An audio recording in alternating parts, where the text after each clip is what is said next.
अस्सलाम my dear second year. I hope आप सब ठीक ठाक होंगे। आज हमारा टॉपिक क्या है, अंग्रेज़ और अंग्रेज़ों का कल्चर। और इसके साथ साथ हम ये भी पढ़ेंगे कि अंग्रेज़ों की सकाफ़त के बरसगीर पाक व हिंद की सकाफ़त पर क्या असरात पड़े हैं। अब हम सबसे पहले इनका बैकग्राउंड देखेंगे कि अंग्रेज़ किस तरह बरसगीर पाक व हिंद में दाखिल हुए और उन्होंने हुकूमत अपनी कायम की। अब हम देखते हैं अपना शुरू से। वास्को डे गामा रास उम्मीद के गिर चक्कर लगाकर 20 मई 1498 को हिंदुस्तान पहुंचा। वास्को डे गामा कौन था?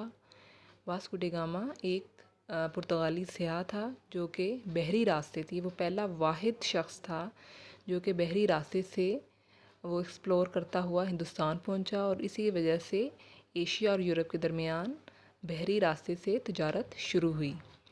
वो कालीकट की बंदरगाह के नज़दीक लंगर अंदाज हुआ और समंदरी रास्ते की दरियाफ्त के बाद हिंदुस्तान मसालों यानी मसाला जात की दरियाफ्त की वजह से पुर्तगीज़ों और अंग्रेज़ों की तवज्जो का मरकज़ बन गया। यानी ये मसाला जात इन्होंने इनकी तजारत शुरू की और आहिस्ता आहिस्ता बरतानवी ताजरों ने हिंदुस्तान में अपने कदम जमाने शुरू किए। आखिरकार 19वीं सदी के आखिर तक बरतानवी बाशिंदों का हिंदुस्तान पर इक़्तिसादी और सियासी लिहाज से मुकम्मल कब्ज़ा हो गया। हत्ता कि अंग्रेज़ों ने 1857 में मुग़लों के आखिरी बादशाह को फारिग कर दिया और हिंदुस्तान में बरतानवी हुकूमत बाकायदा कायम हो गई। यानी अंग्रेज़ों की हुकूमत कायम होगी।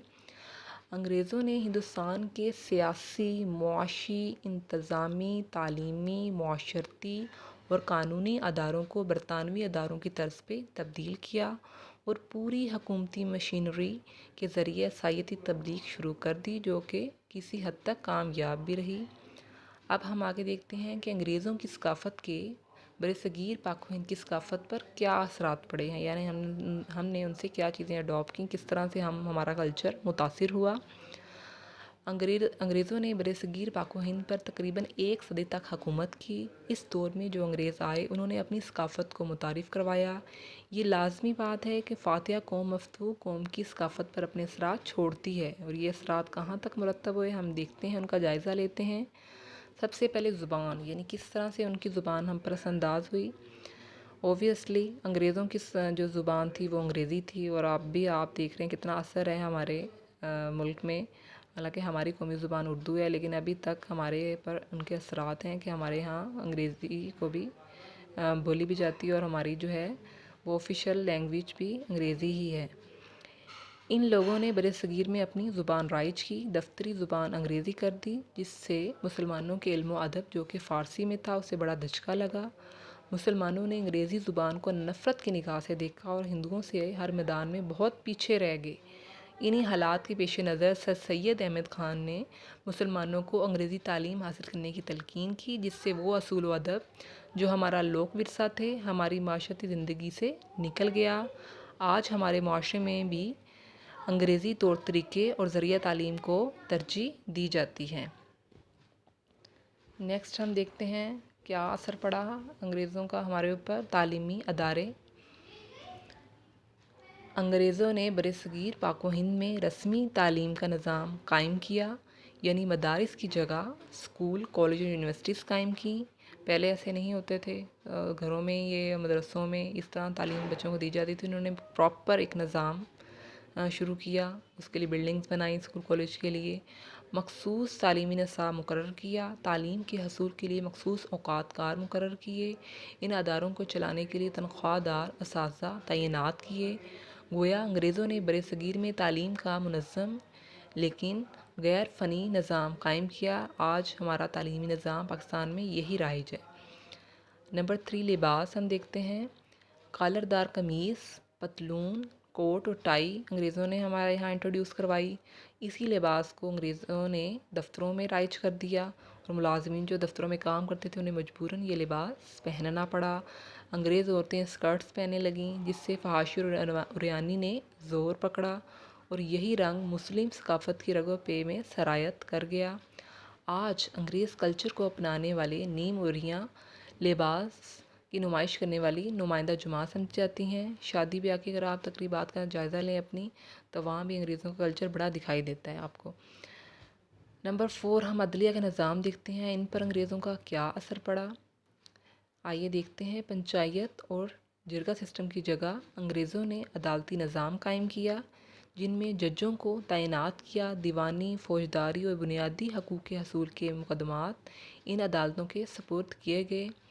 दीवानी में वो मुकदमात बच्चों आते हैं जो कि घर की ज़मीन जायदाद के झगड़े, ये तमाम झगड़े दीवानी अदालतों में आते हैं।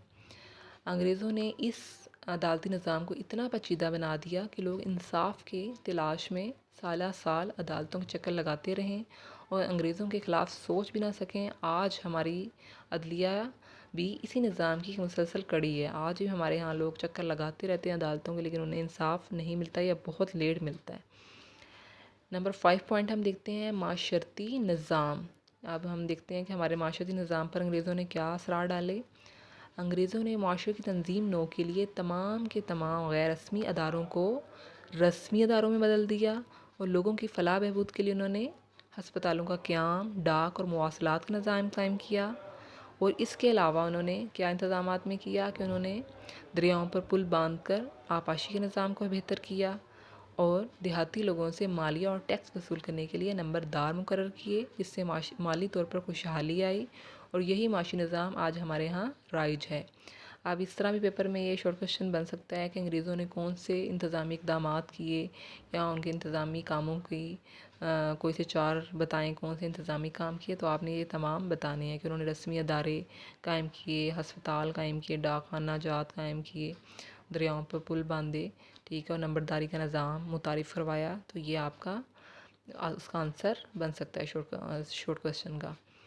आगे है नंबर 6 एंड लास्ट पॉइंट, सियासी जमात का क़याम। अंग्रेज़ों ने मकामी लोगों को इजहार राय की आज़ादी के लिए सियासी पार्टी कायम की, जिसका नाम इंडियन नेशनल कांग्रेस रखा, जो कि 1885 में कायम हुई। ये भी आप इसे हाईलाइट कर लें अपनी बुक्स में कि ये भी MCQs भी बन सकता है, ठीक है।